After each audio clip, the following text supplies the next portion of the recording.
the tension between Washington and Caracas has reached a level unseen in years. In early September, the US military carried out a controversial strike in the southern Caribbean that killed 11 people aboard a speedboat allegedly linked to the Venezuelan criminal gang Tren de Aragua.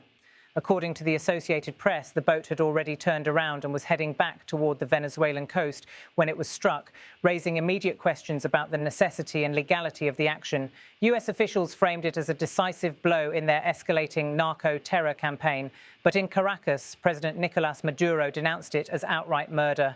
Within days, the fallout spread across diplomatic, military and political fronts. Venezuela claimed that none of those killed were affiliated with gangs. The government insisted they were civilians wrongly targeted by American firepower. In Washington, members of Congress began demanding clarity on whether the president had exceeded his authority. The central question now is simple but chilling. Is Venezuela preparing to respond even aggressively in the coming days or weeks? Could this crisis tip into a direct confrontation between the US and Venezuela in the Caribbean basin? The story began on September 8th, when US forces tracked a small vessel in the southern Caribbean. Pentagon officials said the boat was operated by members of Tren de Aragua, a powerful Venezuelan criminal syndicate accused of drug trafficking, extortion and cross-border smuggling.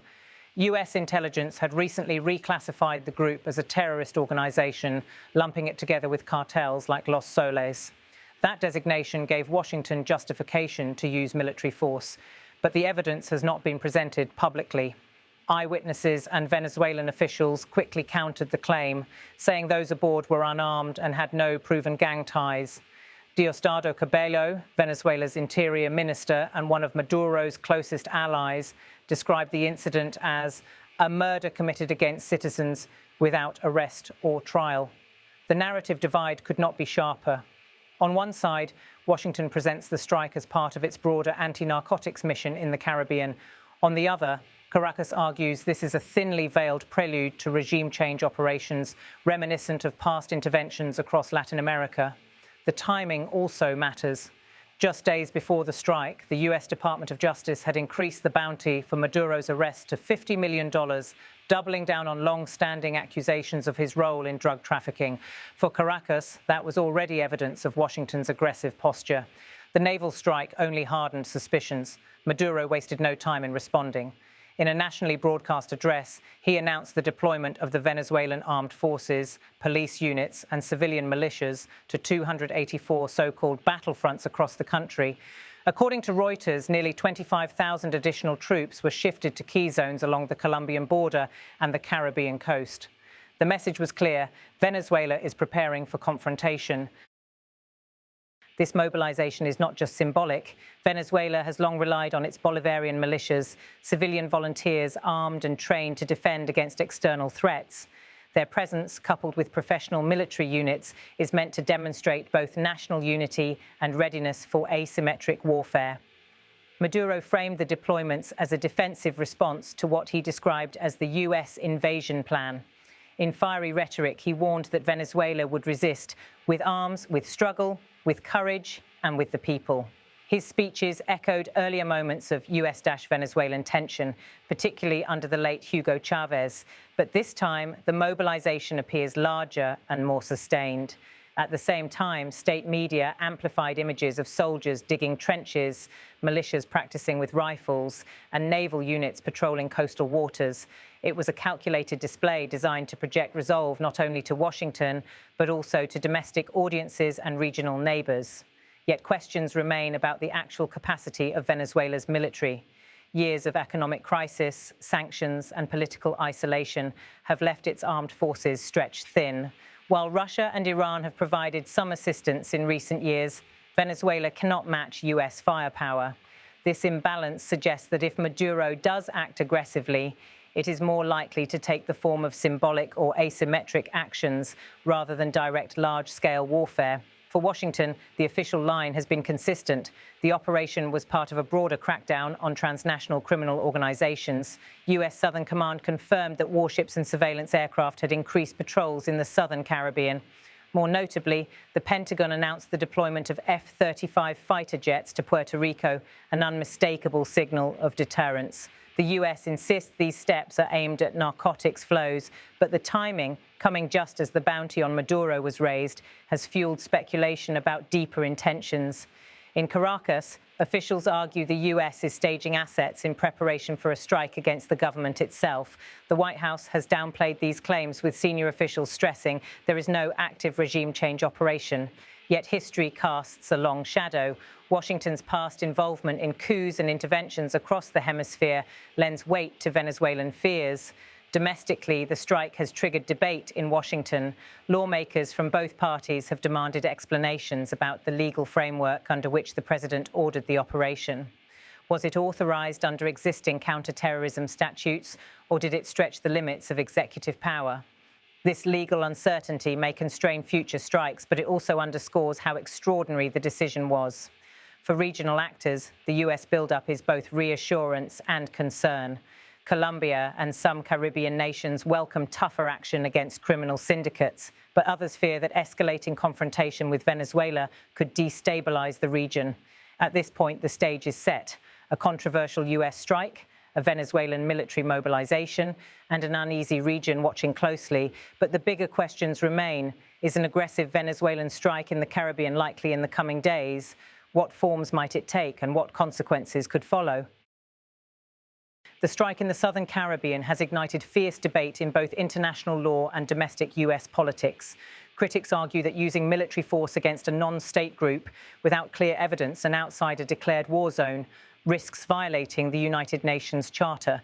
Article 2, paragraph 4, prohibits the use of force against the territorial integrity or political independence of any state, unless in self-defense or with Security Council authorization. For Venezuelan officials, this is precisely the point. Caracas insists the strike was a breach of sovereignty and a pretext for destabilization. By calling the deaths murder rather than combat kills, officials reframed the event as a legal and moral outrage. In Washington, the legal debate is equally heated. Lawmakers have demanded answers. Was the strike carried out under the 2001 authorization for use of military force, originally aimed at al-Qaeda? Was it justified under drug interdiction statutes, or did the executive branch simply push its authority beyond the law?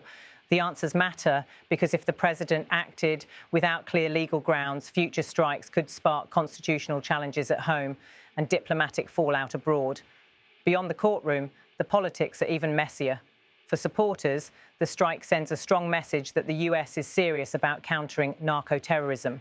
For opponents, it risks dragging the country into another open-ended conflict without congressional debate. Internationally, allies in Latin America are divided. Some support a tougher stance against transnational gangs, while others fear Washington's tactics will reignite Cold War-style interventions in the region. So if Maduro were to retaliate or escalate militarily in the near term, what would it actually look like? Analysts suggest a spectrum of possibilities. First, naval and aerial shows of force. Venezuela could stage aggressive flybys or send naval patrols close to US assets in the Caribbean, creating tense encounters that stop short of outright combat. Second, border or coastal incidents. Venezuelan units could detain suspected narcotics vessels and frame them as defensive actions. Such moves would demonstrate control of territorial waters and challenge US narratives. Third, militia mobilization. Civilian forces could stage exercises or patrols near sensitive zones, providing Maduro with propaganda victories and creating uncertainty about Venezuela's military readiness. Fourth, cyber or proxy operations.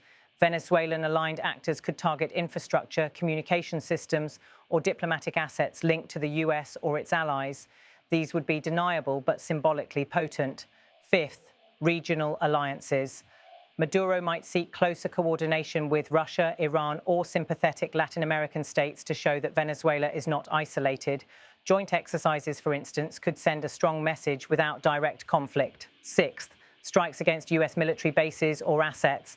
Attacking Puerto Rico or US naval vessels would be escalatory and dangerous given America's overwhelming military superiority.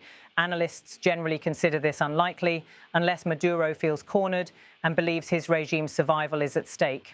In short, while a full-scale offensive remains improbable, symbolic or asymmetric actions in the coming days are entirely plausible.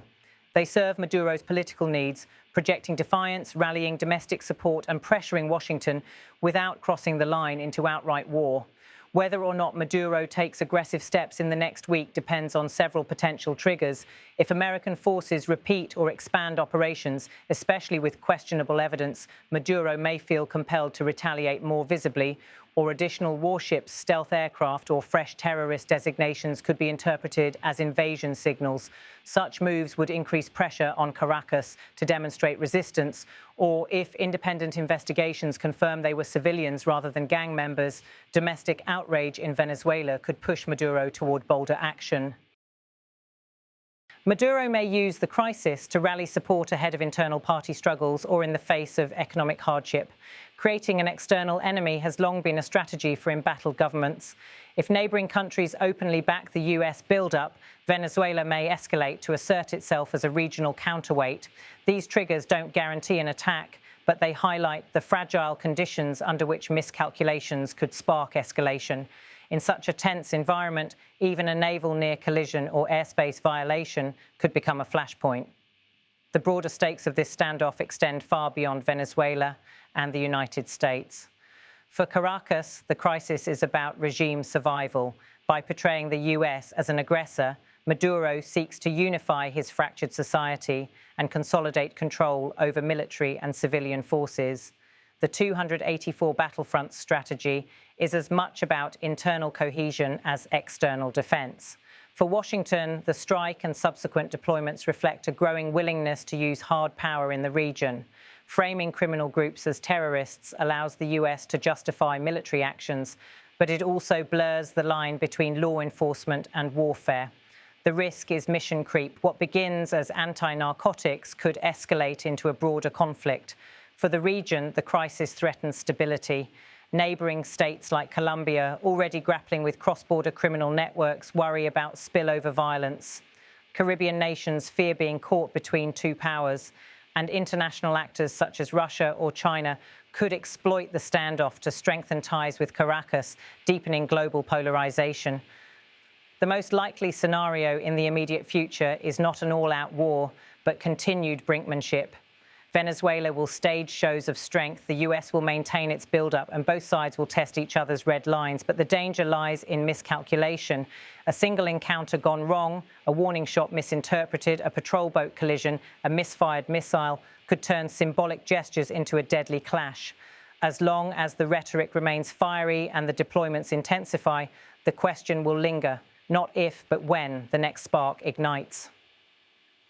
So, is Maduro planning a strike against the US Caribbean in the next week? The evidence suggests that while a direct offensive is unlikely, smaller confrontations, symbolic shows of force and asymmetric actions are very much on the table.